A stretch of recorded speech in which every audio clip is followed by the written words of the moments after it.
сакав да почнеме со зошто баш во овој сектор, нели? Ние го викаме EduTech на англиски, сега пак ќе ме направат пуздар, може би публикава англицизми, ама како би го нарекол баш на македонски тој сектор? Ајде нека биде образование или едукација. Едукационен, да. Добро. Зошто баш онака таму виде потенцијал или дупка на маркетот, што точно те наведе баш таму идеш? Една причина ме натера да започнем со овој бизнис, а сосема други причини, неколку и за тие може да зборнеме, кои не мотивираат постојано да го даваме својот максимум за да можеме да стануваме подобри и подобри.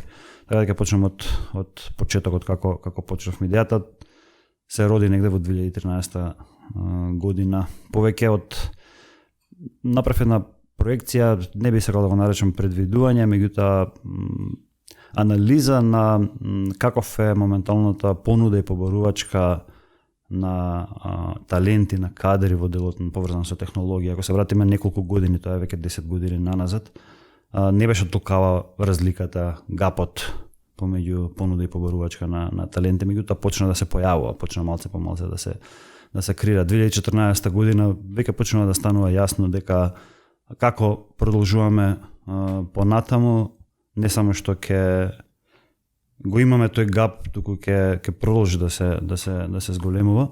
Од 2014 до 2015 година е споделував со многу, дури со неколку формални институции од формално образование и неформално, бидејќи немав идеја дека не замислав дека јас ќе започнам тој проблем да го решам, бидејќи бев добро, ми беше комотно на претходната работа, многу добра работа, многу бев среќен на таа позиција. Меѓутоа веќе 2015 година, од кога за среќа сега за наша среќа, другите не го видоа тој проблем и не веруваа дека тој проблем ќе продолжи да се зголемува. Да дојдеме сега до 2020-2021 година, оваа година, наредните години е веќе јасно дека ќе недостигаат таленти кои се поврзани, кои работат во делот на технологија, дали се тоа програмери, дизајнери, маркетери, UX, data scientist, project product management, HR и така натаму. Така да започнавме од практична причина. Има проблем кој најверојатно ако некој не го реши, тој проблем ќе продолжи да расте, тоа што формалното образование и неформалното образование тогаш го правеа, можеше лесно да се предвиди дека не е доволно и имаше едноставна потреба за организација како Brainster се појави на пазарот. Така да тоа беа почетоците.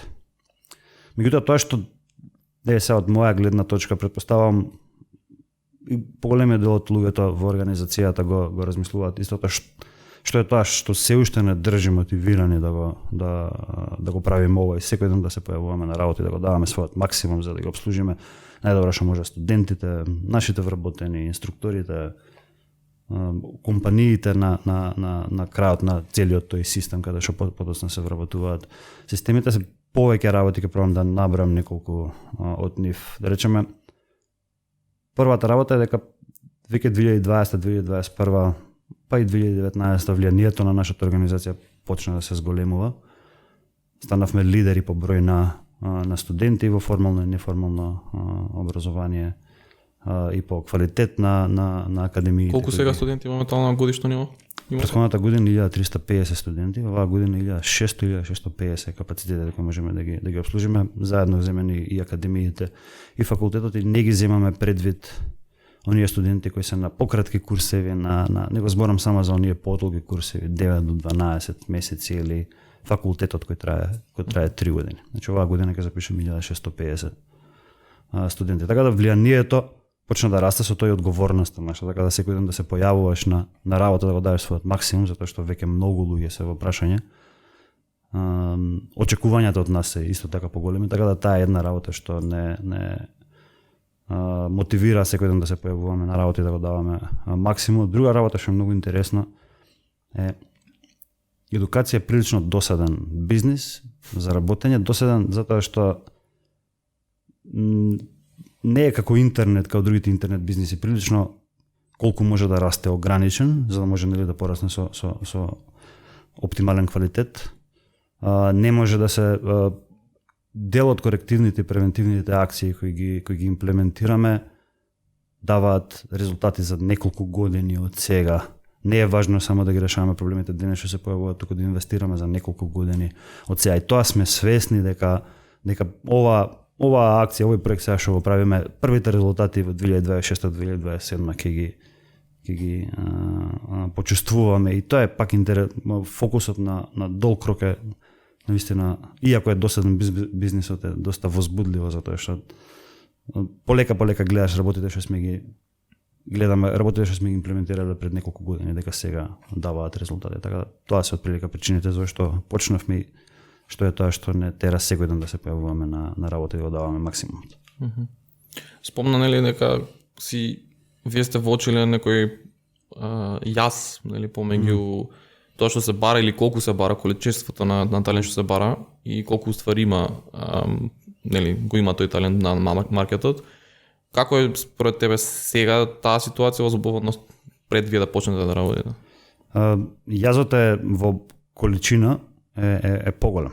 Поголем се бара. Да, меѓутоа демандот е многу поголем, многу расте, свесни сме. Сега не е само IT компаниите дека имаат потреба од таленти кои работат во технологија, тек таленти ќе ги викаме за да не биде полесно, туку и сите други компании веќе почнуваат да вработуваат и оние традиционални бизниси. Имаме партнери за вработување кои до пред неколку години воопшто не вработуваат кај нас, традиционални сега вработуваат, и тоа можеби и во број на таленти што ги вработуваат повеќе од IT компаниите. Така да тој јас ќе продолжи да се зголемува и ќе треба да се најде системско решение. Ние сме само една мала компонента, да го наречеме, од системот кој помагаме да се ублажи тој проблем, да го решиме до негде, да го решиме проблемот на компаниите да дојдат до таленти, да им го решиме проблемот на талентите кои сакаат да направат преквалификација за да почнат да работат некои од овие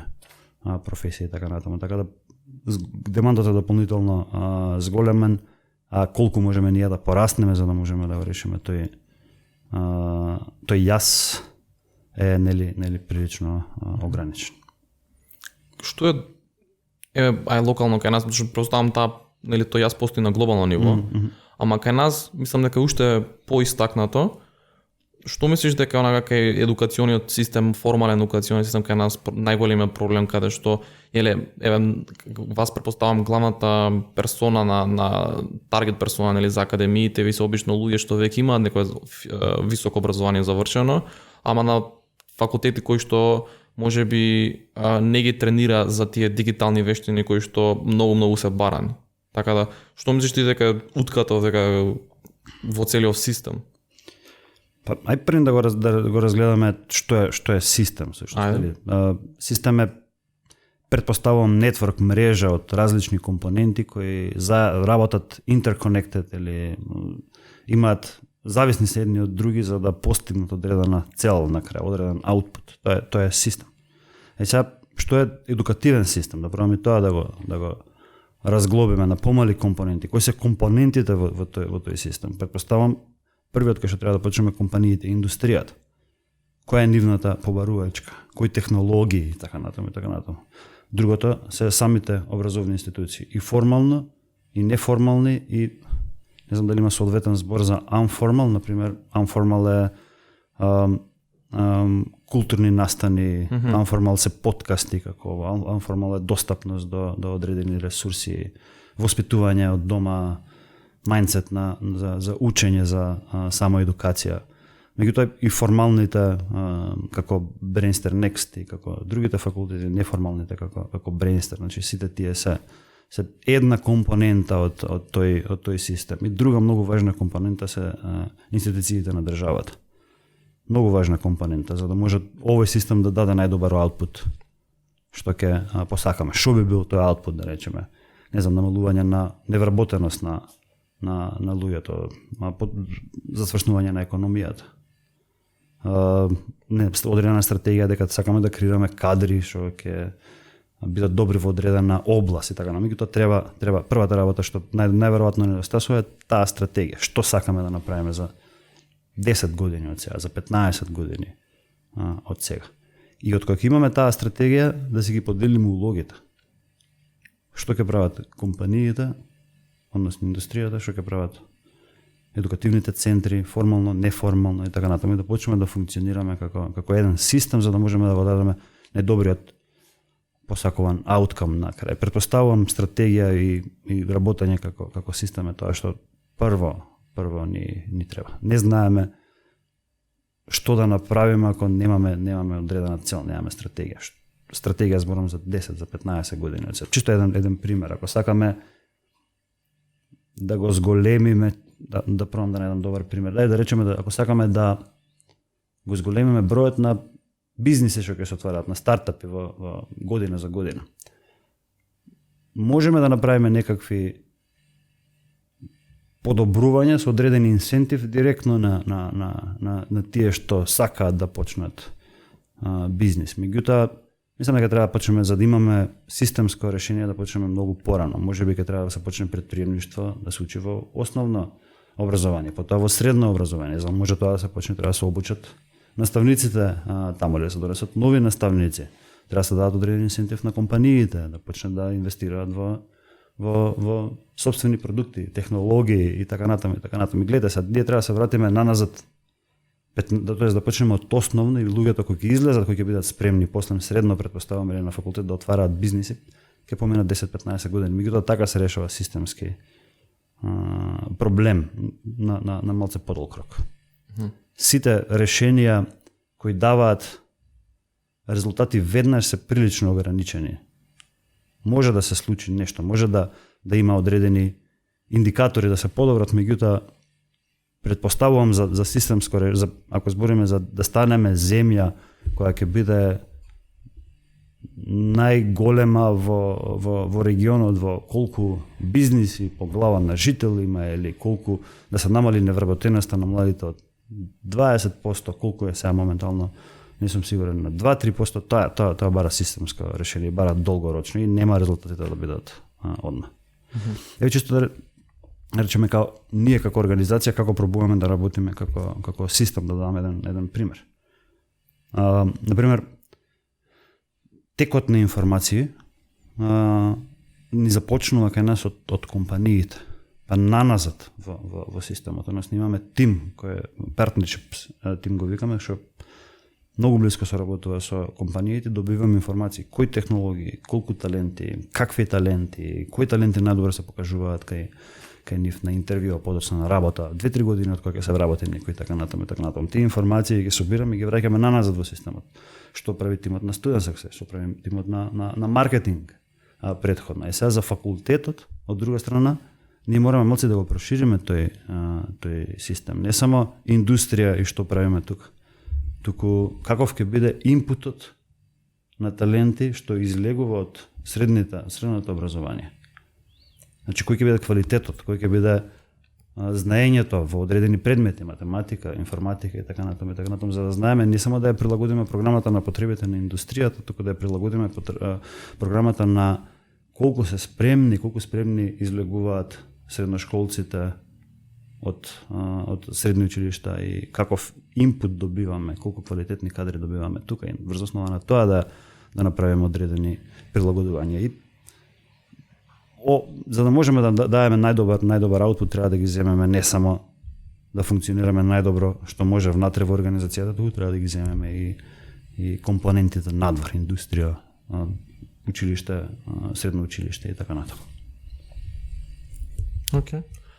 Значи, всушност, немањето на систематски план, тоа е... Немањето на стратегија би го. Немање стратегија, долгорочна стратегија. Исто како во организација. Да. Значи, планови се за наредните 6 месеци, 12 месеци. Стратегии се за наредните 3-4 години. Ако се фокусираме само на плановите, ако немаме стратегија, ќе се удавиме во проблемите што ги имаме денес без да Како би изгледала на високо ниво таква една стратегија?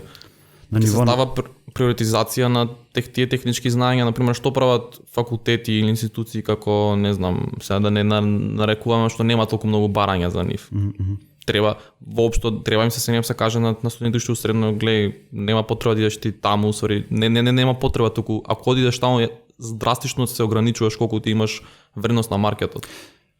Претпоставувам првиот чекор е да се седнат различните компоненти на една маса. Значи луѓе од индустрија,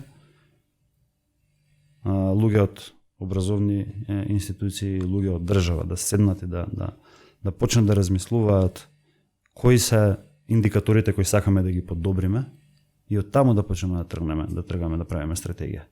Доколку индикаторот предпоставувам е да станеме добри во тоа што навистина сме добри кај нас е, нели, квалитетни кадри, таленти кои работат во делот на технологија, ако одлучиме дека таква ќе ни биде стратегијата, да бидеме најдобри во регионот, да доаѓаат компании тука да отвараат представништва или да ги подготвуваме луѓето, да ги обучуваме, да имаме голем број на такви таленти. Ако тоа е стратегијата, пак треба да се вратиме од почеток, треба да се вратиме од што правиме во основно образование, што правиме во средно образование, што прават после средно образование, факултетите, формално, неформално образование.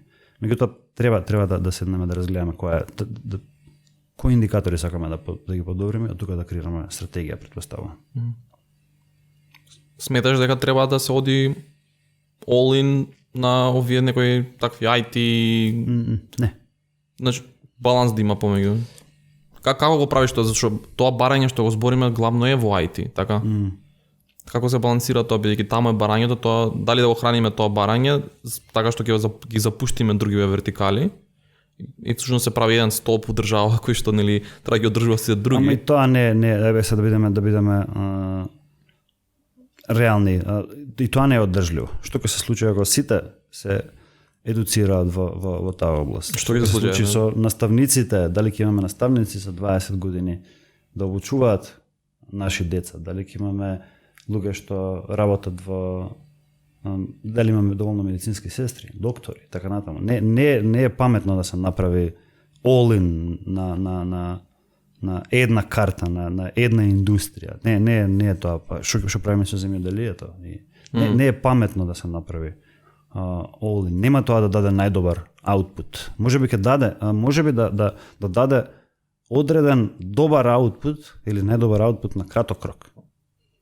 Ако сакаме да најбрзо што може да ги вработиме младите лица, претпоставувам тоа е индустријата каде што треба да инвестираме. Меѓутоа, каков ефект тоа ќе има за 10-15 години од сега? Тоа треба да се направат симулации. Океј, добро. Алтернатива на тоа некоја имаш ти? Алтернативно на тоа место да идеш all in на IT, некој балансиран Не сум размислил да бидам. Да, не се плашам, не се стравам да кажам, не знам за некој работи, не сум го размислил. Да, сум го размислил моментот дека не треба да отидеме all in на таа карта. Не е добро за општеството, за државата, не е одржливо, не е скалабилно за понатаму. Тоа сум сигурен. Меѓутоа, има попаметни луѓе од мене кои може да размислат за или да направат одредени сценарија што би се случило доколку се дадат таков инсентив и доколку се направат вакви проекти, доколку ваква била стратегијата и така натаму. Не сум паметен тоа да го кажам се. Ако сум средна школа сега, што совет би имал ти, например, за некој што ти имаш деца кои ќе дојдат, како дојдат до таму, кај би ги насочил, во која сфера? Би им рекол оди на факултет, дој во Brainstorm Next академија. Мислам дека не е тоа паметно да ги насочуваме. Претпоставувам треба да се фокусира со што помалку влијание да трнат од надвор средношколците, да сами да размислат што е тоа што сакаат да го направат. Претпоставувам тоа е микрофончето само извини. Океј. Да. Значи претпоставувам првиот чекор е да не е многу паметно многу да пробуваме да влијаеме како родители или како институции да влијаеме на средношколците што да запишат. Претпоставувам треба да трне од нив. И има ќе спомнам за неколку истражувања ние што ги направиме. Два големи проблеми најдовме во тоа истражување. Би сакал да ги кажам нив подоцна, подсетиме. Меѓутоа не треба да ги оставиме да размислат, да го направат својот ресерч. Претпоставувам има и во во средните училишта, центри, кариерни центри како и да се нарекуваат, каде што им даваат одреден супорт. За жал тоа што го видовме сега да бидам да ги кажам информациите што ги имам, не се толку добри или во одредени средни училишта нема ни такви кариерни, активни кариерни центри каде што луѓето средношколците може да дојдат да побараат совет. Треба да направат одреден ресерч, предпоставувам, студентите со тековни студенти, со луѓе кои работат во одредени индустрии, за да прашат како име на работа, дали би сакале тоа понатаму да го прават. Дури и студентите кои немаат идеја што сакаат да учат понатаму, сметам дека не е лоша идеја дури да направат година пауза, 2 години пауза, да откријат што е тоа што сакаат да го прават. Дали сакаат да се запишат на академија за најбрзо што може да почнат да работат некој од овие индустрии, најбрзо што може да влезе да почнат да работат, или сакаат да направат да инвестираат малце повеќе време во едукација, односно да се запишат на факултет, па повеќе години на факултет, па и од таму после тоа има дали веднаш ќе се работи или ќе продолжи со академска кариера и така натаму. Така да не би требало многу да им се мешаме во одлуките, би требало да им понудиме помош, односно да преку прашања и преку некаков вид на коучинг да помогнеме да се одговорат некои да се одговорат некои работи, некои дилеми да си ги решат.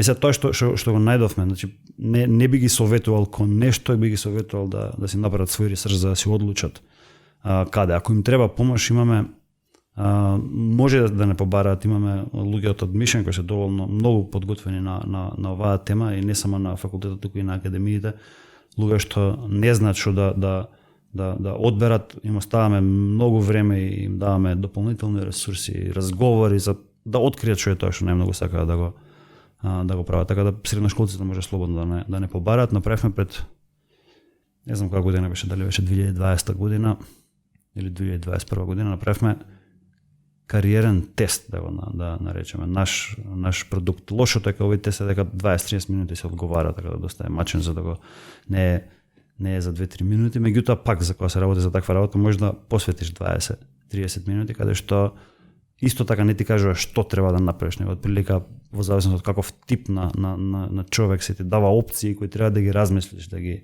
поразговараш. Мислам дека доменот беше careers.brainster.co или ако не е тој ќе го ставиме во коментар да си го решат бесплатен тестот, така да може ова да им биде уште една дополнителна помош и не треба ова да им со ова да одлучат, туку ова да им биде уште едниот ресерч, па заедно и нека си посветат малце повеќе време на нив за да се одлучат што сакаат да прават. Понатаму бидејќи битна одлука.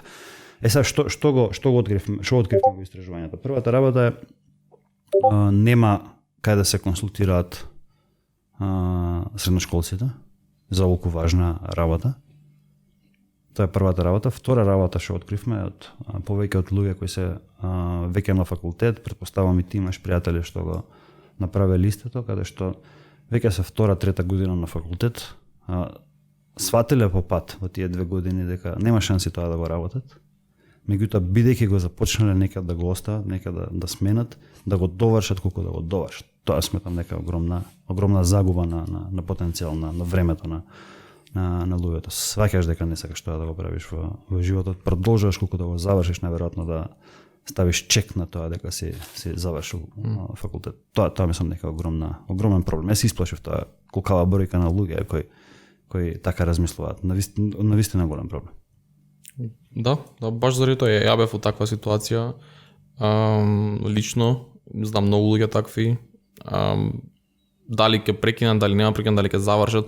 Се случува и како што кажав, нели, во Brainster главно такви виси, нели, луѓето што доаѓаат во академиите, сватиле во даден момент во времето, дали тоа сред факултет, дали после факултет, дали 5 години во кариерата што работат, дека тоа не е тоа. Ама дали го сваќаат тоа дека кога не ги влече или повеќе се гледај овие другари знам кои што земаат многу поише мене, и имаат многу подобри работни услови. Претпоставам влијанието од различни работи. Меѓутоа најмногу е не сакам ова да го работам. Ова не ме возбудува. Не се гледам јас да почнам да работам кариера како економист, како правник, како дизајнер, како маркетер, го учам тоа. Тоа е лошото според мене. Од друга страна па би сакал да бидам малце позитивен тука, на пример, се повеќе и повеќе луѓе, ова зборам за луѓето на академиите што се запишуваат, што не им е никаков проблем да остават успешна кариера во тоа што го работат, сега моментално за да се преквалификуваат. Имам колега од факултет, фантастичен човек, ќе го кажам, мислам дека беше еден од подобрите на факултет, на машински факултет кај мене. Се изненадив кога го видов кај нас на академија на Data Science. Сега работи како Data Scientist. После 10 години или повеќе години успешна кариера како машински инженер. Сваќа дека не сака тоа да го прави, дека ова сака да го прави. И после успешна кариера се откажува за да почне да прави нешто што сака да има огромен прогрес тука во овој дел. Многу се похрабри, дури се изненадуваме постојано дека се храбри луѓето кои многу време поминале во одредена област и се добри во таа област и се решаваат да се преквалификуваат. Банкари кој работел, стигнал до висока позиција, менеджмент позиција, од директор на филијала, повисока позиција, се отпишува, се напушта работа, доаѓа да се обучува како програмер, работи се моментално како програмер. Такви, зборам за сварно успешни, ако видиме, се многу над просекот. Така да и тие луѓе се охрабруваат за да се ги исполнат со ништата што или дилемите што ги мачели одредено време. Океј. Добро, значи на претходното прашање одговорот беше не би дал на некој конкретно ваму или таму или туку повише дај му простор да се пронајде нели таа интерес. Дај му простор, дај му ресурси, посвети му време, постави ги правите прашања. Еве како родител да научиме да ги поставиме правите прашања на децата или како човек од брейнстер да научиме кои се правите прашања што ќе им ги поставиме на луѓето за да почнат да размислуваат во одредена насока. Меѓутоа не да им кажеме што треба да запишат. Добро. А малку тоа да го сменам прашањето. Да речеме дека некој повеќето средношколци се такви, немаат баш таква околина, не се заснати во таква околина и се тотално изгубени, тие пак им влие околината, нели им кажуваат преходно нели беше популарно економски да сите, па после ја викам финки стана новото економски затоа што нели ако не знаеш кај идеш, каде да одиш, ќе одиш таму затоа што нели прво сите да таму, популарно другарите ќе ти да таму и второ нели добар фолбек е, и ако не знаеш каде идеш, барем нели таа кариера се плаќа многу. Кои се според тебе тие добри опции кај што ако не си сигурен каде идеш, кај бидел таму, за ако и тие 2-3 години да речеме што ги потрошиш, претпоставам подобро ги потрошиш на некој факултет со опции понатака него што нема. Кај ме притискаш да одговорам на прашање. Чисто ќе пробам да бидам да внимавам да не ги насочам луѓето. Прва работа. Ако си изгубен во средно училиште и не знаеш што сакаш да правиш во средно училиште, сосема во ред според мене. Не гледам никаков проблем тука. Особено сега завршуваш средно училиште и имаш 1-2-3 години да правиш грешки, колку сакаш да се запишеш на факултет, да не ти се свига, да се отпишеш, да се запишеш на друг факултет, да не се запишеш на факултет. Имаме кај нас случаи што и тоа најдобрите студенти на Next моментално не се луѓе што имаат завршено претходно на академија, кои не им било во план да запишат факултет. И после една година на академија се запишуваат на факултет. Значи немаш големи, јас и ти не можеме толку да се дозволиме да грешиме имаме други обврски, имаме сметки кои треба да ги платиме, така? Да. Имаме плати кои треба да ги пуштиме на крај на ден. Не можеме толку големи и ризични работи да правиме. Средношколците може тоа да го прават. Така да им го трнеме притисокот од нив дека мора да знаат што сакаат да прават кога завршат средно. Не мора да знаат. Значи тоа е прва работа. Меѓутоа сега ако гледаме на што моментално е барано на пазарот на труд, може тоа да ти одговорам. Кај е supply? Тоа ми беше. Да. Значи моментално работи и се менуваат од година за година. Нема многу големи промени, меѓутоа се менуваат. И ние тоа постојано пробуваме да го направиме од два извори. Првиот е што моментално се бара со информации што ги добиваме од индустријата, од компаниите со кои соработуваме.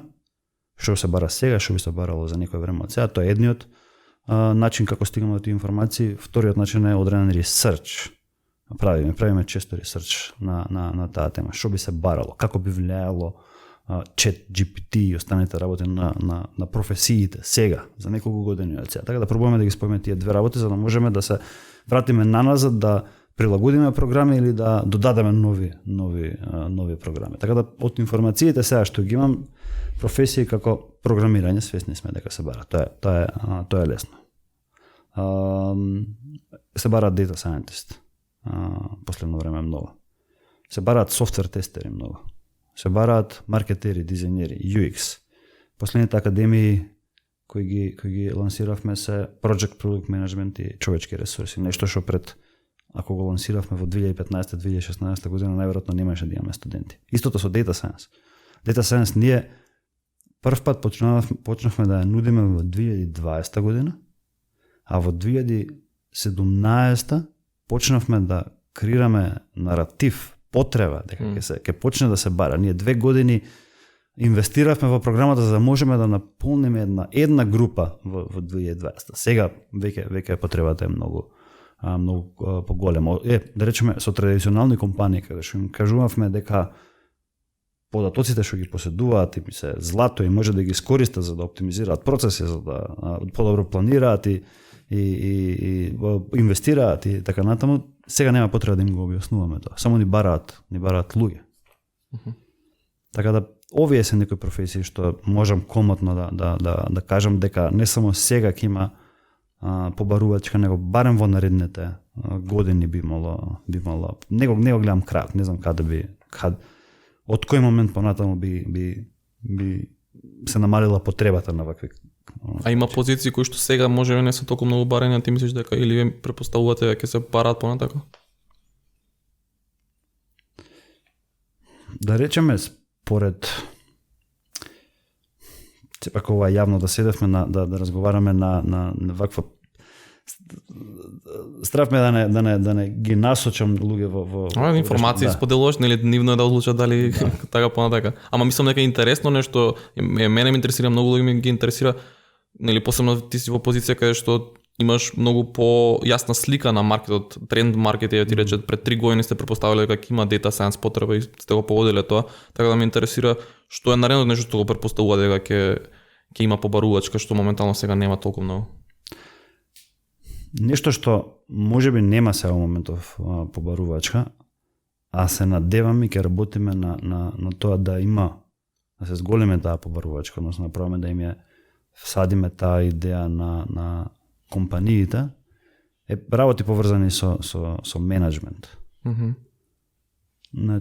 Тоа е нешто што сакаме да почнеме да го креираме како наратив.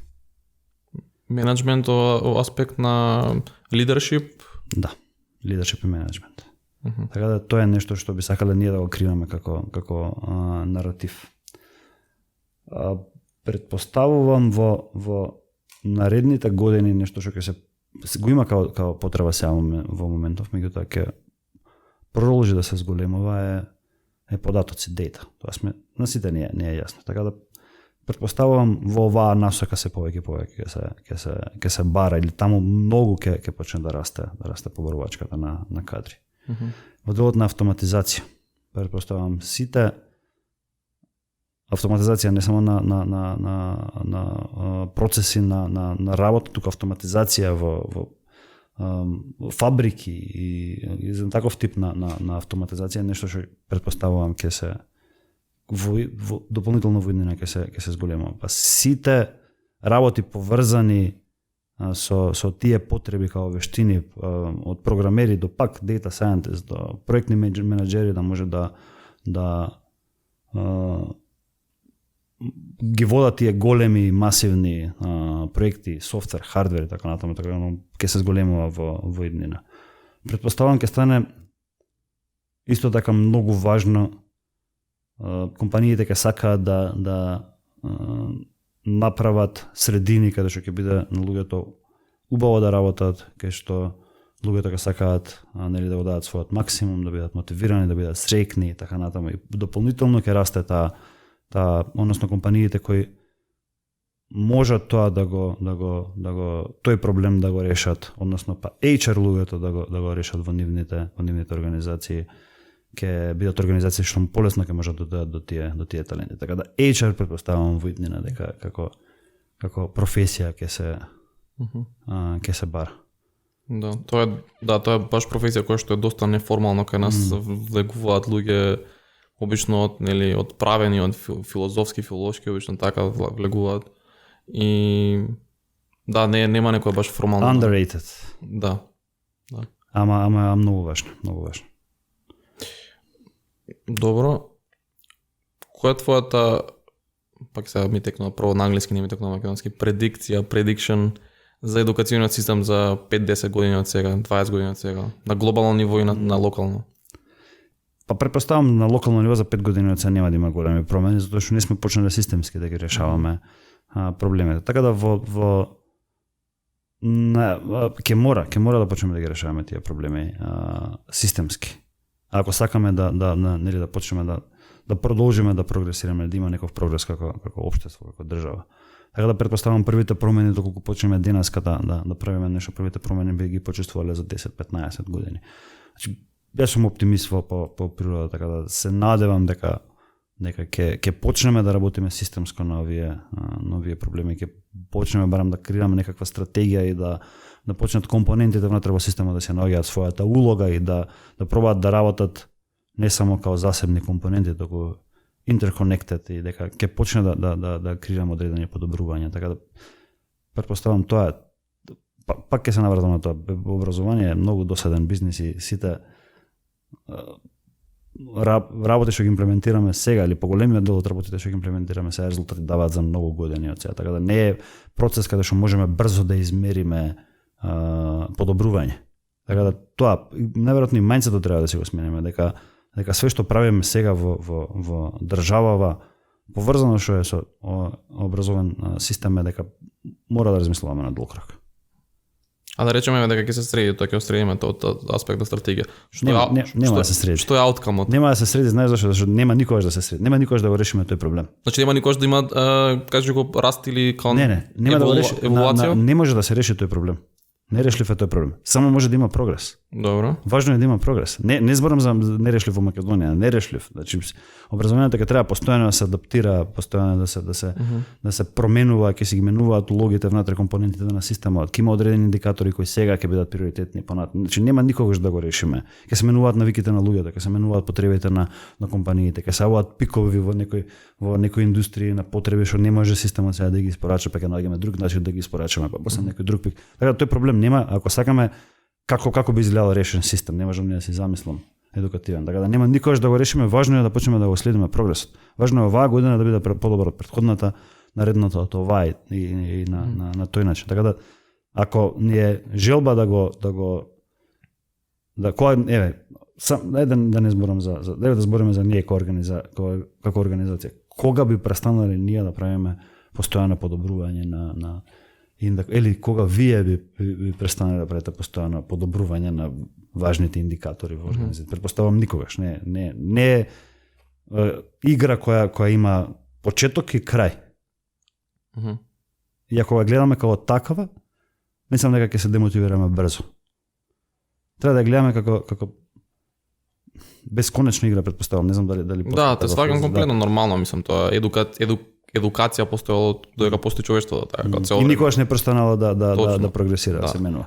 Поентава е колку ќе бидеме, да речеме, под просекот, ако ги земеме просекот нашите земите околу или Европа ако ја земеме.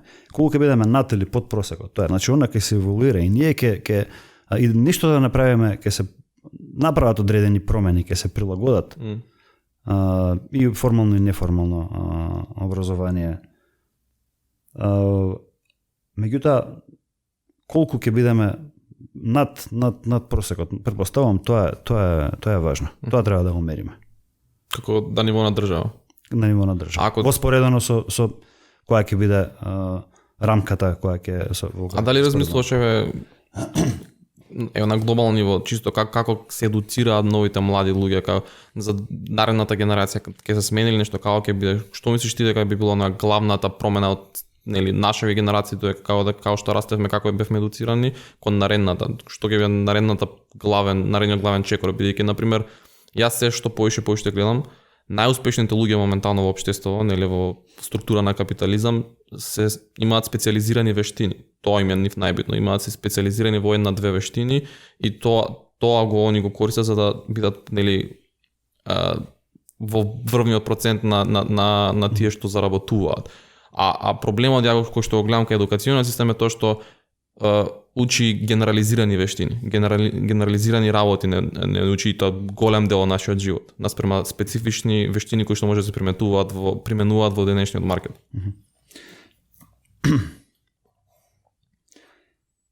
Океј, ај вака сам. Какви промени, ако е прашање некои предвидувања, какви промени би можело да се проекции, ќе подобро да ги кажеме. Значи, според мене најголемата промена што претходно историски се случила во начинот на кој учиме, доаѓаме до информации, таква работа, претпоставаме интернет, така.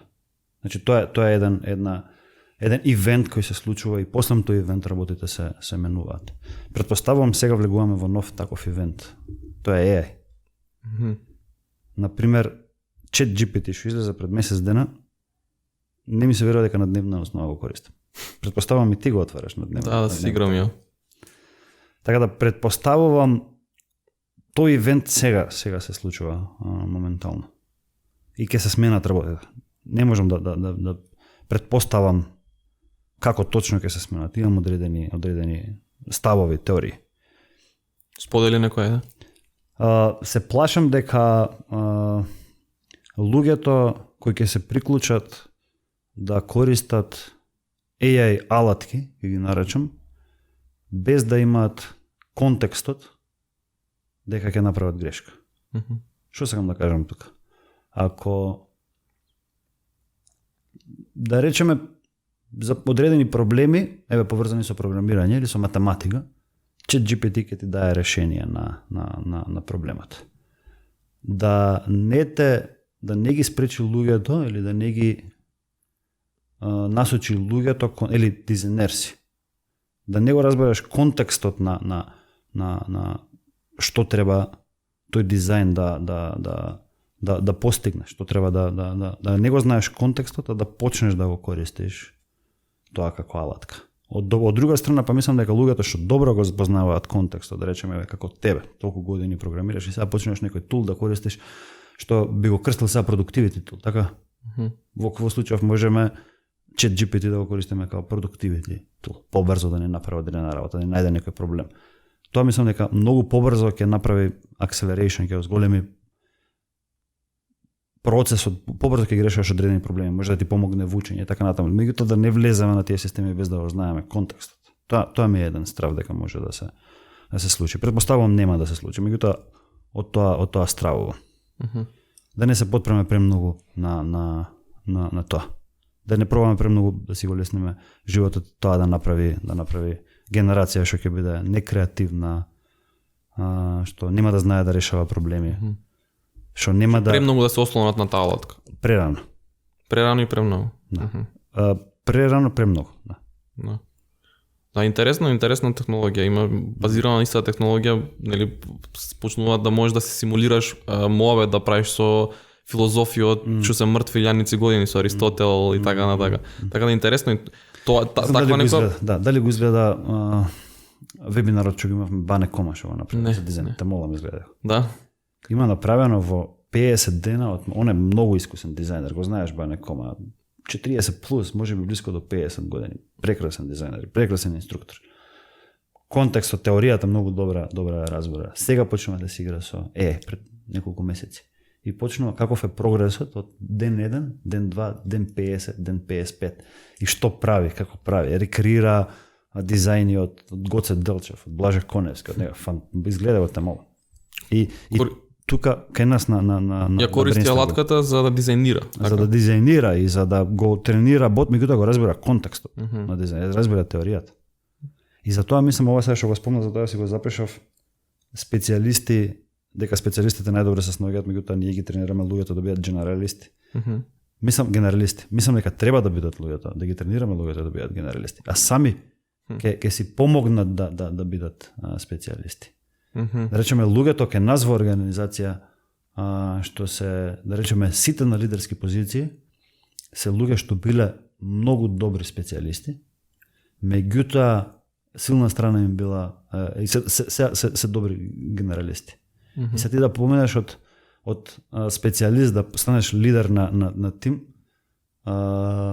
нема да продолжиш да, например, да продолжиш да пушташ Facebook кампањи, зашто најдобро се ги пуштало тоа, така? Немаш тоа да треба да станеш добар генералист, треба да станеш да знаеш, да го знаеш контекстот, да знаеш што може да се направи во делот на кампањи, да знаеш како да работиш со луѓето, како да бидеш добар коуч, како да ги направиш луѓето што се специјалисти на одредените области подобри. Така да јас сметам дека ние треба системот, особено до средно образование, да креира добри генералисти. Зашто премногу е ризично некој да го насочиме уште во средно образование да биде специјалист во одредена област. Он не знае што сака да биде како средношколец. Интересно. Да.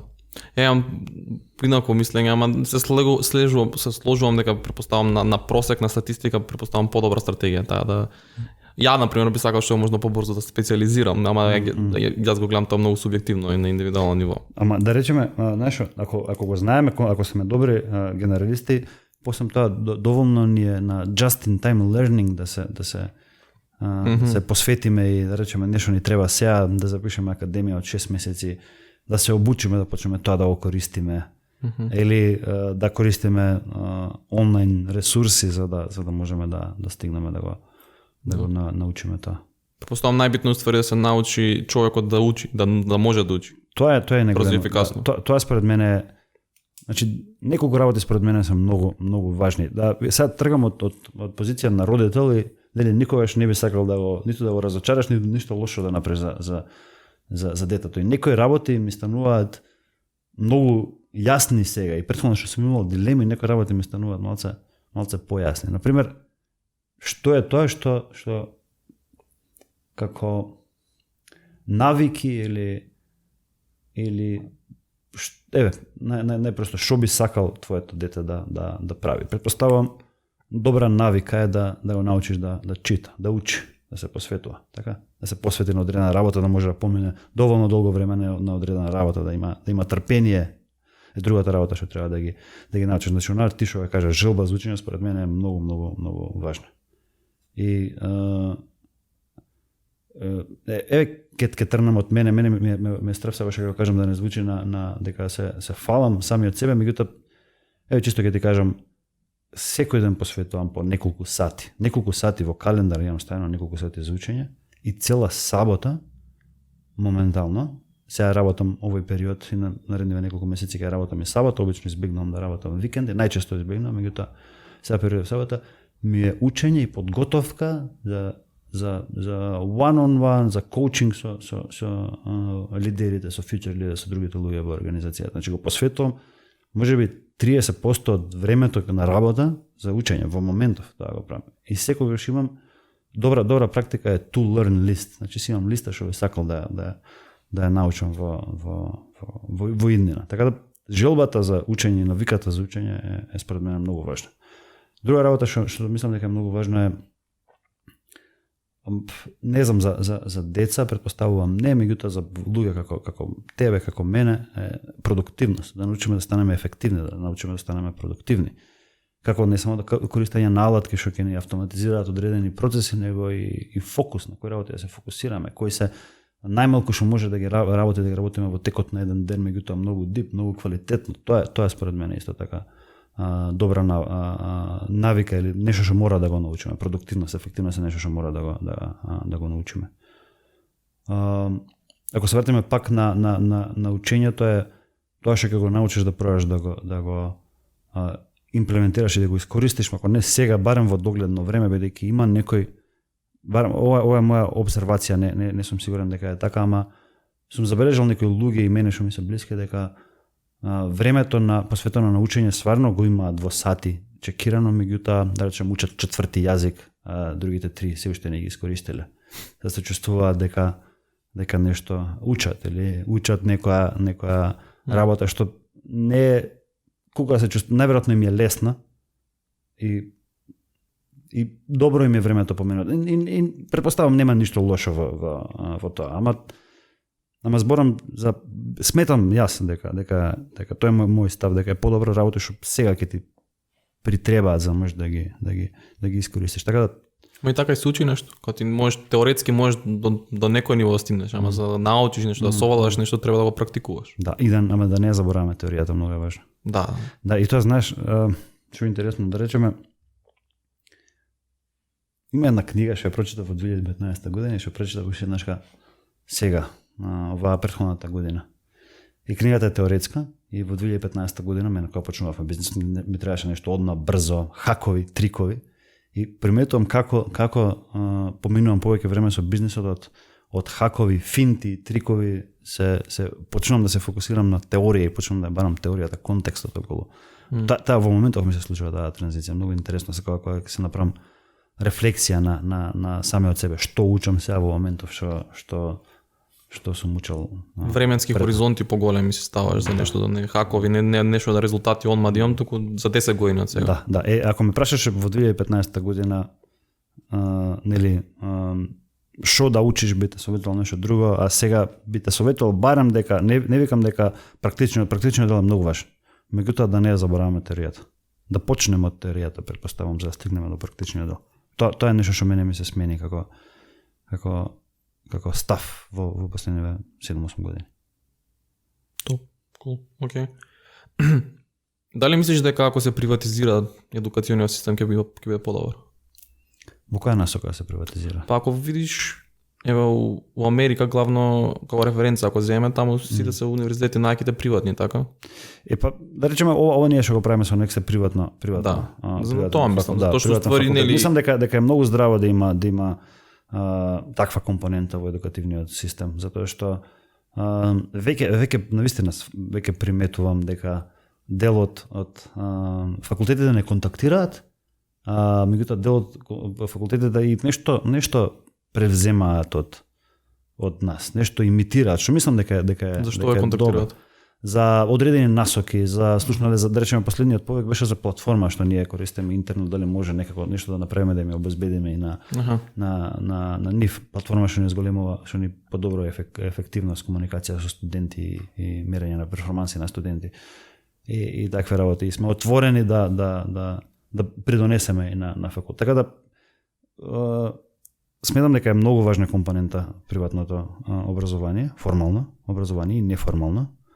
И сметам не дека само што може да обезбеди добра алтернатива, туку може да ги поттикне и државните факултети и универзитети да направат одредени промени за да може да бидат во тектот со тоа ние што го правиме. Така да ефектот на нашето работење индиректен, директен ќе биде нели за студентите, за оние key stakeholders со кои во моментот соработуваме, вработени студенти, инструктори, индустрија и така натаму, меѓутоа индиректниот ефект ќе биде да се подобрат и да придонесеме или дури да им помогнеме да се подобри формалното образование. Ево отворено, ако има некој факултет кој би сакал да користи дел или нашиот систем каде што работиме со, мислам дека е фантастичен, дека многу ни помага во работата, ќе го дадеме на користење. Ја мислам дека приватни факултети како Brainstorm Next, вие што ги отворите сега, мислам дека неизбежно да станат нели бројан избор за после некое време, чисто затоа што капитализам мислам е докажано дека е најболje државно вредување и као приватизација, па ќе кажам, едноставно алокацијата на капитал и ресурси е многу поефикасно во флексибилност. И флексибилноста нормално, значи јас сум бил до некој ниво, многу ниско ниво сум бил као демонстратор на факултети, сум бил на научно-наставни совети и така сум бил како оперираат тие институции и тоа е мислам нема шанси за прогрес и било каков нели адаптација и да се нуди квалитет и дури фокусот мислам дека фокусот не е ни ставен воопшто на студентите. И заради тоа мислам дека баш заради тоа приватни факултети како Brainstorm Next мислам дека тотално ќе бидат бројан избор каде да е. Мене ми е чудно што постоечките до сега универзитети нели, зашто има неколку универзитети што долго време постојат и го немаат тоа изградена таа репутација. Што мислиш зашто тоа? За жал. Нешто не напаѓам никој нормално. Значи тоа што ние го забележавме, ние кога почнавме со Brainster Next, започнавме прв ден со одреден хендикеп, што не би требало да ги имаме. Значи со предрасуда дека приватен факултет може да не е добрата опција. Значи почнавме со хендикеп кој не очекувавме да го имаме. Значи почнавме со меѓутоа ќе помине време ќе докажеме дека приватното образование, формално образование квалитетно и дека тоа што нас ни се адути, флексибилност, капитал, фокус на работи кои ние мислиме дека треба да се фокусираме, стратегија, добар менеджмент, тим, дека на долг рок ќе дадат огромни резултати. Да. Се надевам дека за ова што го кажуваш ти, дека за нема да биде за кратко време, ама во наредни 10 години ќе го докажеме дека приватна компанија која може да биде флексибилна и која се фокусира на студентите, се фокусира на индустријата, пробува да ги поврзе овие компоненти. Има неограничено или ограничено дефинитивно меѓутоа ресурси кои може да ги алоцира каде сака, да биде колку сака флексибилен, дека овие адути се многу важни бидејќи многу брзо се менува индустријата. Така да без овие адути нема да може да претпоставам нема да може доволно брзо да одговори државните факултети. И не само тоа, мислам дека вие ако не сте доволно добри, ако не нудите доволно добра услуга, продукт нема постоите. Ќе пропаднете. Така. Факултет државен ако не нуди добра услуга, ќе биде пак платен од државата. И едноставно го нема тој goal alignment, incentive, англицизам. Меѓутоа, знаеш, ако се фокусираме сега ние да придонесеме на дека знаеш што образование е англицизам. We are here to serve. Значи не е никако тоа е образование. Ние ако сакаме да помогнеме на ова општество или ако сакаме да нели влијаеме директно или индиректно на одредени индикатори како нели невработеност, пак ќе ги спомнам. Тие работи ние не треба да ги гледаме како ривали другите формални институции и државни и приватни, туку ако можеме да им помогнеме, ја кажам, ако чувствуваат некој од факултетите дека можеме да им помогнеме, сега слободно нека дојдат кај нас.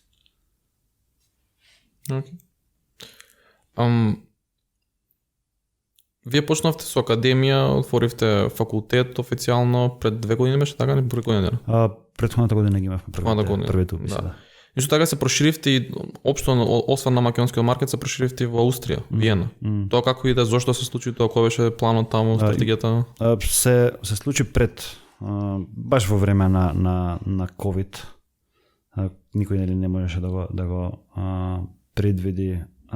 Тоа имавме групи 2 за UX и за Data Science, имавме академии. Таму почнавме и во Хрватска, во Загреб, меѓутоа после тоа дека онлайн не беше Загреб специфично, туку беше Хрватска, Словенија, со Романија почнавме со активности. Тоа што го гледаме сега од оваа гледна точка дека не е наверојатно сме го сгрешиле, е дека не е важно на колку локации ќе се прошириш како институција, толку важно е density, густината како ќе се прошириш во една држава, бидејќи многу различни компоненти се важни за да можеш како образовна институција, како едукативна институција да функционираш. Значи, колку партнери за вработување ќе имаш од таа локација, колку инструктори ќе имаш од таа локација, како зборат тој јазик, колку брзо можеш добри вработени да привлечеш во организацијата, каква соработка ќе направиш со компонентите пред, после тебе и така натаму. Така да тоа е важно е density, не би можел сега да кажувам за тоа многу детали, меѓутоа сега ќе правиме многу голема инвестиција, огромна инвестиција во проширување во друга држава. Надвор од Виена, од Аустрија. Да, надвор од. А како го валидиравте тоа како добар потек? Мислам, видовте дека има го валидиравме како лош потек. Аха. Значи тоа го валидиравме како не е важно на колку имаме активност, имаме, меѓутоа немаме одржлив бизнис. Не е важно во колку држави ќе се прошириш, важно е колку густо ќе се прошириш во една локација. Тоа е тоа што го валидиравме. Значи тоа може да направиш бизнис така како што почнавме ние. Профитабилни бевме. Ама нема да може да направиш скалабилен бизнес. Скалабилен бизнес се прави во образование. Не можам да зборам за другите индустрии. Нормално, меѓутоа во образование со густина на како во една држава ќе се или на една локација, не мора да е држава, ќе се позиционираш.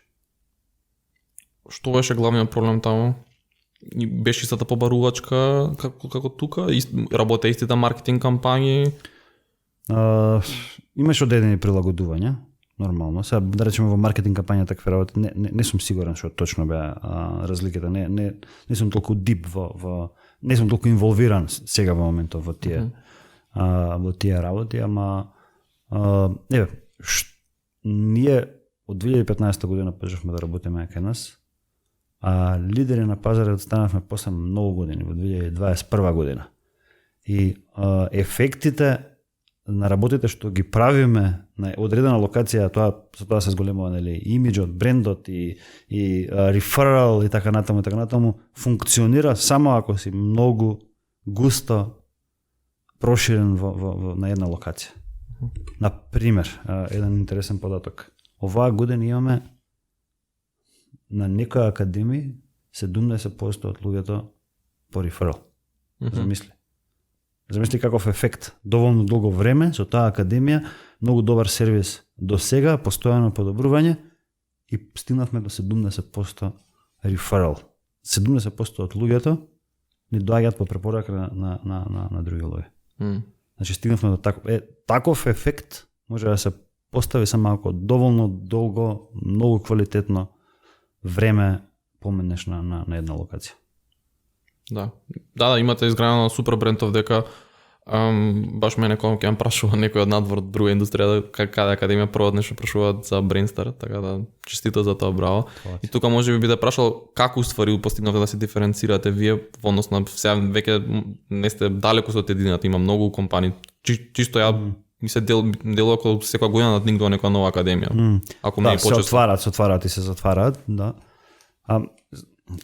И ова не знам колку е правилно за нас функционира да не се многу време посветуваме, односно да не посветуваме време што прави индустријата. Доволно е да видиме на крај на година каква е индустријата, односно главните играчи во индустријата, што имаат направено и каде сме ние, за да видиме пак.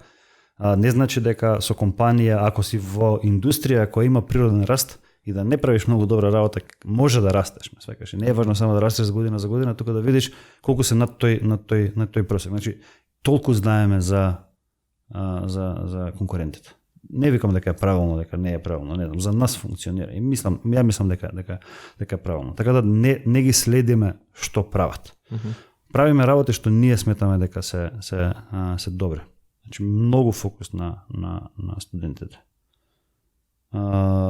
Многу лин оптимизација внатре во организацијата. Многу работа со луѓето внатре во организацијата. Работа со инструкторите.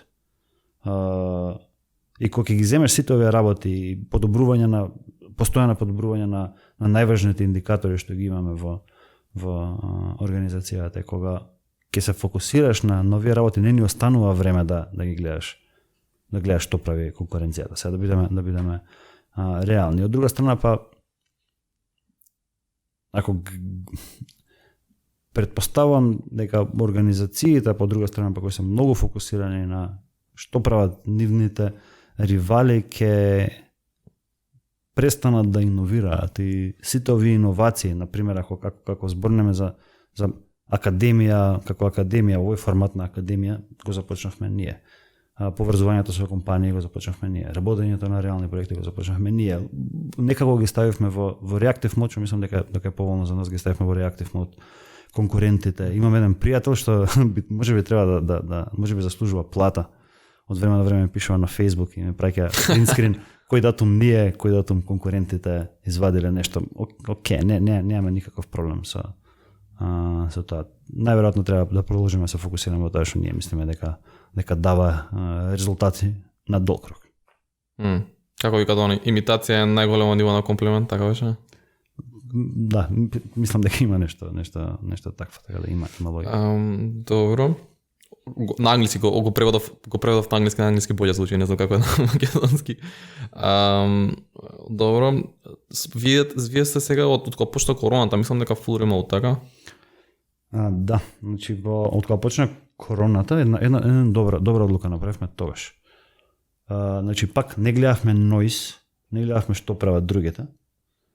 Туку пробавме да размислиме ние и да направиме наши анализи што ќе се случува, кога би престанала короната, кои би требало да бидат одлуките, а тоа ќе зависи кои одлуки сега треба да ги инвестираме. Дали ќе инвестираме во систем кој ќе ги одговори на потребите на долгрок, или како што предпоставува во јуни, што немаше никаква смисла, во јуни ќе престане короната. Ти текна на муабетите на почетокот.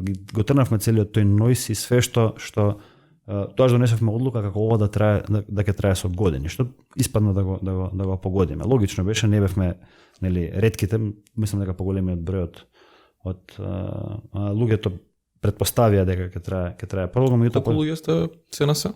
Сега сме 60 и нешто луѓе во организацијата. Надвор инструктори? Без инструктори. Инструктори имаме околу 120 во моментов, да. Значи 60 само дел од оперативниот тим на внатре во организацијата 60. Заедно 60 на Brainstar и на Next, на Next. Значи 63-4 сме и моментално вработуваме 10 на луѓе сега во овој момент, така да претпоставувам во наредни 18 години ќе биде околу 100. И како менаџирате full 60 луѓе на ремоут? Значи тоа е како ние почнавме ремоут да работиме или делумно ремоут да работиме пред да се случи короната. Тоа беше малце олеснување, зашто не беше малце поприродно да го прифатиме тој начин на работа. Меѓутоа еден експеримент направивме во баш после короната. Тој експеримент е дека овозможивме неограничени денови на одмор на луѓето. Апсолутна флексибилност кога на работа сакаат луѓето, тогаш се појавуваат на работа, дали ќе доаѓаат од офис или не, тоа што ние сметавме дека треба да го направиме и го правиме, да обезбедиме супер убави канцеларии каде што луѓето што сакаат да доаѓаат во канцеларија, ќе доаѓаат во канцеларија, ќе се поменуваат време во канцеларија. Нормално со некој таа флексибилност одредени исклучоци, например, си има со становци кои нема демократија, тие со станоци, треба да ги посетуваме. Си има денови, тоа се 2 дена во годината кои имаме all hands meeting, каде што сите работени треба да бидат тој ден во канцеларија. Значи нормално дека има исклучоци, меѓутоа сосема мислам имаме неограничено, например, имаме неограничено денови на одмори. Експериментот неколку години подоцна и главниот фокус ствари беше колку земаат највеќе од тие неограничени? Сега ќе ти кажам. Значи најважната работа е значи ако го правиш ти како организација неограничени денови на одмор, не смееш на никој да му кажеш зашто си земал повеќе денови одморот. Значи не го правиш за да звучи фино, не го правиш зашто стварно сметаш дека е тоа добро за луѓето и за организацијата. Значи тоа е една работа, втора работа, со ваков начин на работа не треба да мериш активности, туку треба да мериш outcomes. И кога вие две работи заедно нормално вредности на организацијата, култура на организацијата, отворена комуникација и работа многу one-on-one со луѓето, работа one-on-one со лидерите, за да можат они да работат понатаму со луѓето, дава добар резултат. Така зборам за сите индикатори поврзани со луѓето, продуктивност, колку посветуваат на учење, колку се трудат, каков outcome има од нивната работа. Важните работи, како растеме како организација, важните индикатори што ги имаме дека постојано се подобруваат. Значи сите индикатори се подобруваат. Не викаме ради флексибилното работно време или на неограничено деново одмор, меѓутоа има работи што и тоа и тие работи придонесуваат за да може да функционираме сега како што функционираме. Еве пак ќе се вратам сега, тази имам деца, имам 2 деца, така да замисли детето од дома ти е болно, има температура, не можеш да земеш слободен ден затоа што треба да најавиш 2 дена претходно, доаѓаш на работа. Која е поентата да си на работа? Која е поентата да си на работа? Шо ако си на работа? Кога тебе паметот ти е на на друга страна. Зашто да не има таа слобода луѓето во организацијата да можат они да се менеџираат со времето. Има луѓе што не се снаоѓаат во ваква средина, само тоа и тоа да знаеш. Има луѓе што не им одговара ваква средина. Има луѓе што мораме да ги отпуштиме од организацијата затоа што не добро се снаоѓаат. Од кој аспект не се снаоѓаат добро? Има луѓе што сакаат степ бај степ да им и нема ништо лошо во тоа, меѓутоа кај нас тоа не функционира. Степ бај степ што точно треба да направиш во нареден денес, утре, заутре, наредната недела, посамтаа. Од тогаш ќе идеш на одмор. Не само него, што треба да направиш, кои работи треба да ги направиш во текот на одреден на таа недела. Не можеме да даеме такви инструкции што треба да направиш. Не функционираме така. Не можеме да кажеме кои се очекувани outcomes. И како ќе се го направиш, ќе го распределиш ти, ќе си го исполнираш времето. Точно. Не, стварно не во моментов нема еден човек во организацијата што не би сакал да биде во организацијата и навистина мислам дека нема подобри луѓе од овие. Сум работел претходно во други организации. Сум работел во организација што има на глобално ниво 100.000 вработени од Джонсон, сум работел како консултант, не сум среднал вакви луѓе како тука кај нас. Да. Слагам тоа е нешто на прв поглед можеби неинтуитивно од old school mindset, ама скрос мене например која структурав исто Accelerate, ние сме доста помали, ама исто беше тотално ми беше интуитивно да баш таа слобода се даде, да се мере outcome прво и баш никогаш не беше момент на дискусија слободни денови. Сега моментално пак зашто ние сме уште помали, понеформални, ако некој не може да работи, само ми пишува дента претходно дека не може да работи и тоа е тоа. И не треба описнување до тотално не, ништо. Ништо. И тоа е тоа. И тоа луѓето го ценат. И скроз и не само тоа, мислам, гледам као не е дека се злоупотребува тој момент, никогаш не се злоупотребува. Никогаш. И секој има одговорност на тоа што му е предадено дека ќе сработи.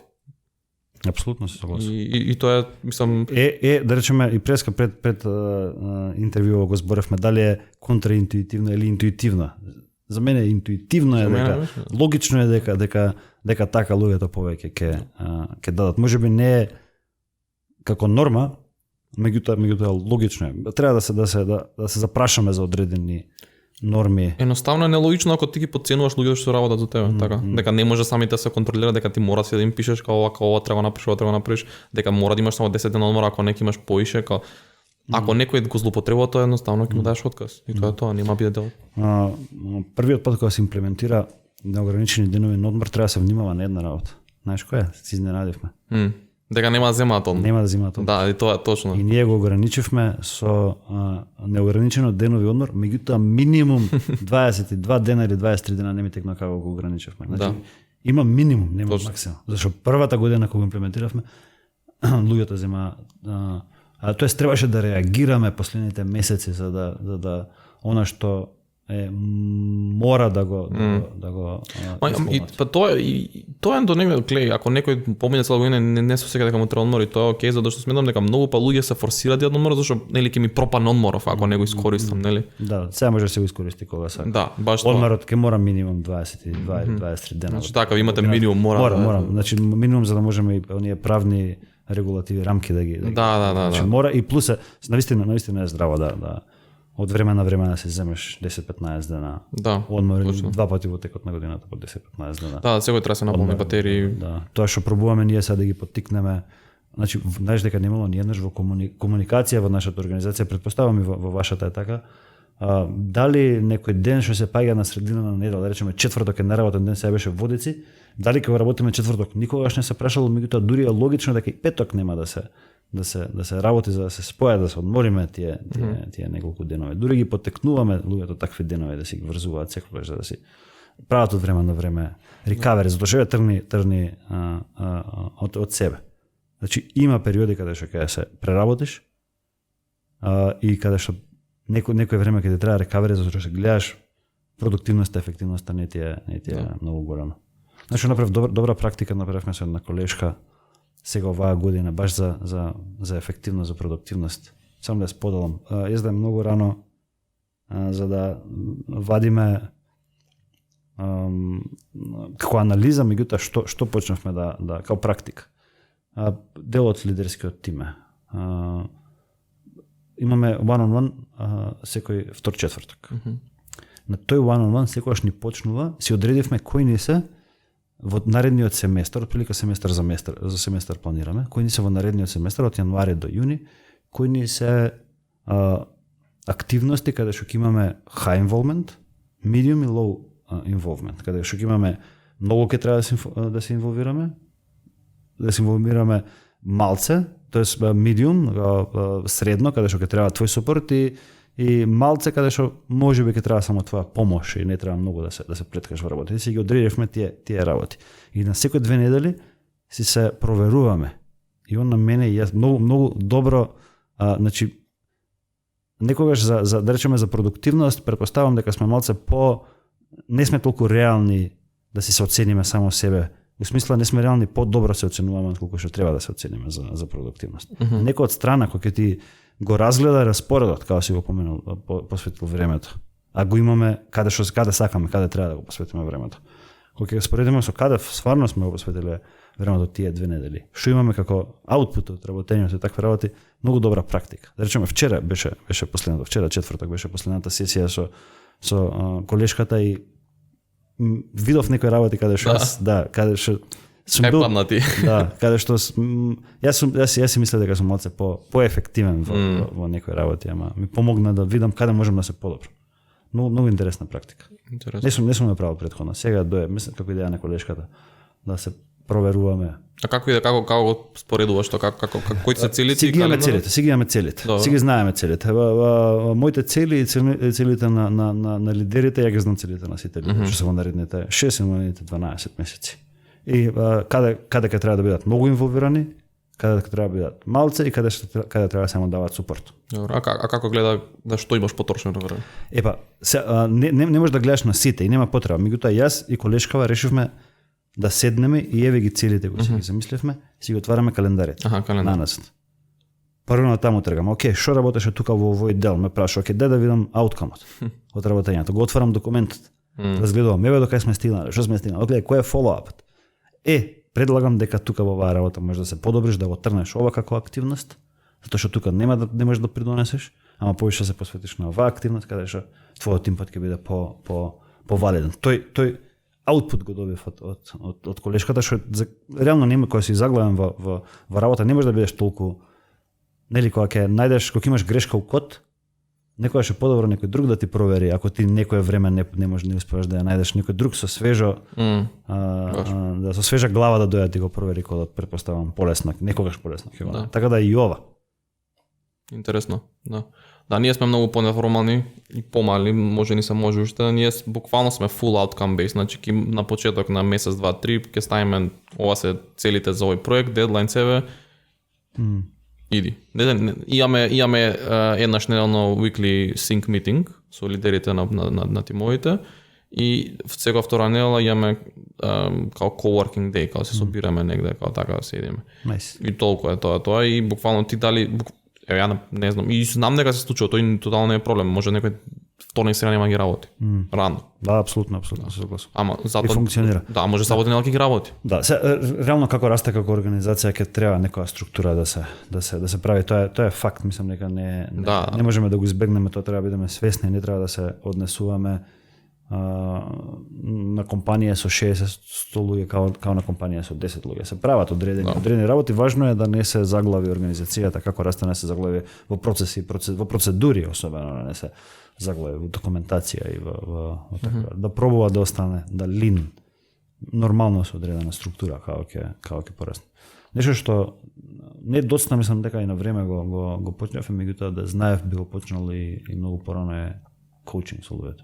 Како? Коучинг со луѓето. Коучинг? Да се поставиш како коуч, многу време ќе ти одземе за да се подготвуваш за тие коучинги, да те предупредам, меѓутоа со некој немаш со сите нормално, меѓутоа со лидерите во организацијата да работиш со нив за, например, со некој треба да работиш како подобро да носиш одлуки, ти ќе посветиш сати работа, меѓутоа види го левериџот од твојот ефект. Замисли да му помогнеш на твојот колега да стане подобар во носење на одлуки. Замисли каков ефект ќе има твоето сати посветено за ти да научиш прво како да носиш одлуки, да пробаш да го разбереш него, да пробаш да му помогнеш него, да му посветиш недели, месеци работа на таа тема, Ама кој е ефектот што кој е левериджот на твојата работа? На твоето инвестирано време на организацијата. Еден потек година добар да донесе. Една одлука подобра да донесе веќе левериджот е огромен. Ти се смени некако пристапот кога отидева фирма од 10 до 50 до 60? Нормално. И ја реално станав и ја научив доста работи во меѓувреме. Тоа што од претходната работа, значи доаѓам на вистина користам и многу ми помогна тоа што претходно го работев. Некои концепти, дел од тие концепти, пристапи, работа, бев свесен дека не можам на почетокот да ги имплементирам, па ги чекав година за година да ги имплементирам. Така да доста од работите од таму ми помогна, да речеме не ми беше тешко да направам процеси, KPIs и системи внатре, затоа што работев во таков систем. Мене проблемот ми беше колку брзо и какви системи да не удавам работата ме разбираш, значи ја тие системи прво тие ги научив, па после научив да работам без системи. Ше ајде да кажеме мало олеснување за мене. Меѓутоа ја доста научив во процес, доста научив да работам со луѓе, доста научив доста научив да учам, доста научив за продуктивност, доста научив во делот на едукација, на образование исто така доста научив. Во коучинг доста научив, така да процес на учење најверојатно нема да заврши. Кој беше најтешкиот дел за растење на Brainstar? Се знаеш што е интересно? Претпоставам и кај вас тоа се случува во различни фази од развојот на бизнисот, има секогаш најголеми, има предизвици. И некои ќе бидат приоритетни сега, што ќе треба да ги решиш, некои ги гледаш, ние ги нарекуваме тие камчева патика проблеми. Знаеш што сам да кажам тука? Значи има приоритетни кои мора да се решат. Има камчева патика, односно ако трчаш да фадиш автобус, ако имаш камчева патика, ако сега застанеш да го извадиш камчето од патика, ќе ти избега автобусот. Ти можеш да потрпиш до автобусот, кога ќе влезеш во автобус да го решиш тој проблем. Така да има некои проблеми кои нема потреба сега во моментов да се решаваат. Добра аналогија тоа. Да, за да можеш да се фокусираш на приоритетните проблеми. Така да секогаш во различни фази од бизнисот има различни приоритети, различни проблеми.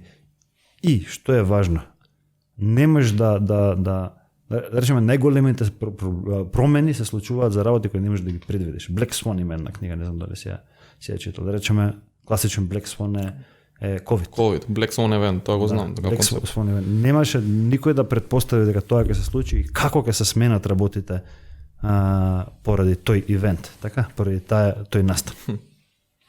И немаш ти однапред да испланираш кои проблеми ќе ги решаваш, кои проблеми ќе ги имаш. Не можеш да играш околу тоа. Да, значи можеш да направиш многу добра, јасна и прецизна стратегија за максимум, според мене, за максимум 3 години од сега. И така преме. Секоја година преме стратегија за наредни 3 години, преме детален план за нареден семестар и семестрот после тоа, значи за една година. Планот во декември ја отвараме стратегијата, гледаме до кај сме, правиме одредени адаптации на стратегијата, додаваме уште една година, понатаму правиме нови детални планови. Во тие детални планови секогаш одлучуваме кои ни се major problems, кои ни се strategic projects, major problem strategic projects, кои сега ќе фатиме да ги работиме. Така да не би издвоил најголем. Значи во секоја фаза имаш најголеми предизвици, проблеми. Сега што е интересно, баш утро имавме таков состанок на анализа на претходен уписен рок. Така не се вика анализата. Многу еден колега ја правише анализата. Тоест еден тим ја правише анализата, вкупно потрошени 150 сати на таа анализа. Прилично доста време. И сега стигаме до момент каде што ајде грубо сме стигнати да направиш подобрување од 0 до 80% е многу едноставно. Ама од 80 до 100% е многу потешко да ги правиш тие малите промени. Ние сега стигаме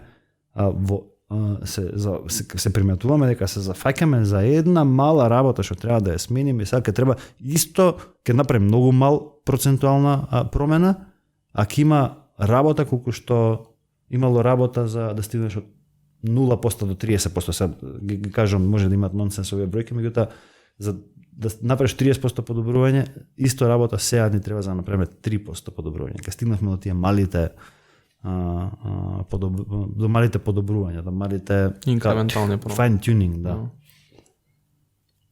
Океј. Така да не знам дали би можел да извадам тој ивент е нешто што можам да извадам неколку добри одлуки што сме ги направили, да речеме одлуката баш тоа да инвестираме во на долг рок заради промените на COVID. Одлуката да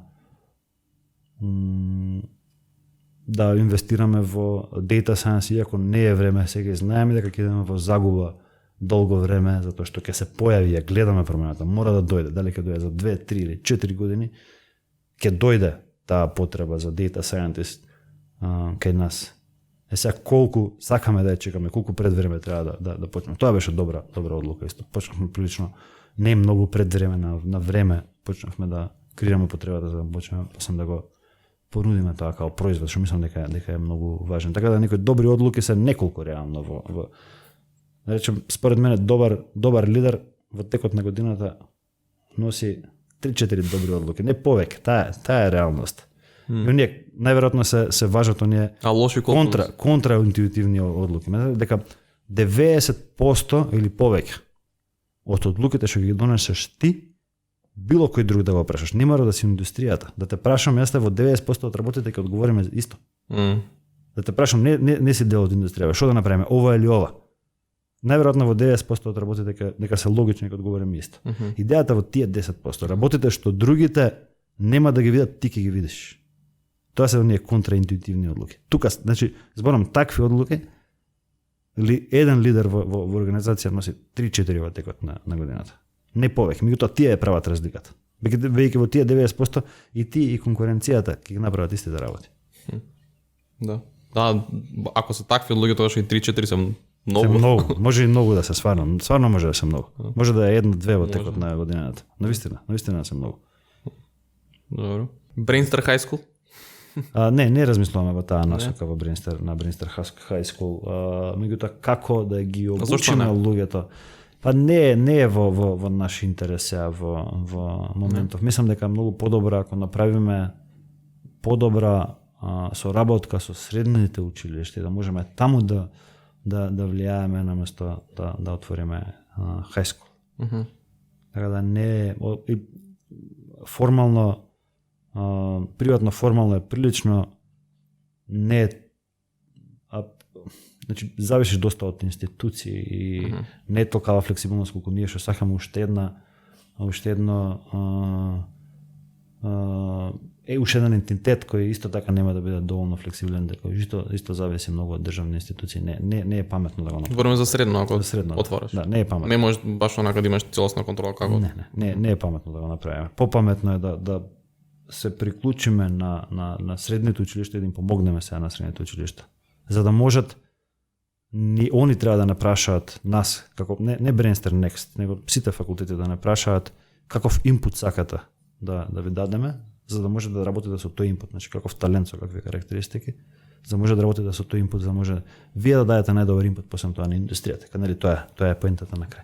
Така дека пробаме да работиме со нив во наредниот период за да обезбедиме подобар инпут за не само за кај нас на факултетот, сигурно ќе обезбедиме подобар инпут на другите факултети. Што идентификувавте вие дека фали во високото образование што вие го применивте во Brainster Next? Како изгледа? Значи тоа што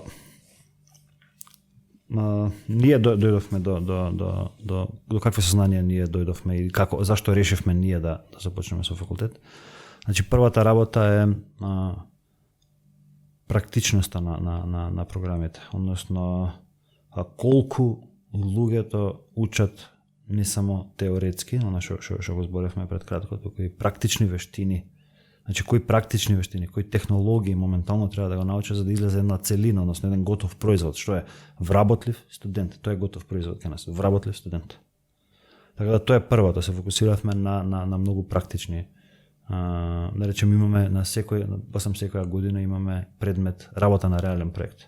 Ни дава компанија проект и студентите го изработуваат, тоа е во вториот семестар од секоја година. Све што претходно научиле како вештини ги имплементираат во проект, нели next level односно следна фаза на нели на учење, тоа што си го научил теоретски сега да пробаш да го имплементираш. Тука веќе останува веќе го запамтува, веќе можеш понатаму да го применуваш и да доучиш сами и така натаму. Значи тоа е една работа. Втора работа е блиската соработка со индустријата, што мислам дека е многу важно. Значи блиска соработка, меѓутоа длабока соработка. Што е тоа што ви треба? Што дојдете вие како индустрија да ги разгледате нашите програми и да ни кажете што можеме тука да подобриме и зашто треба тоа да го направиме. Значи тоа е една втора работа. Alignment на програмите да го крстиме. Трета работа е фокус на студентите. Значи главен фокус треба да ни бидат.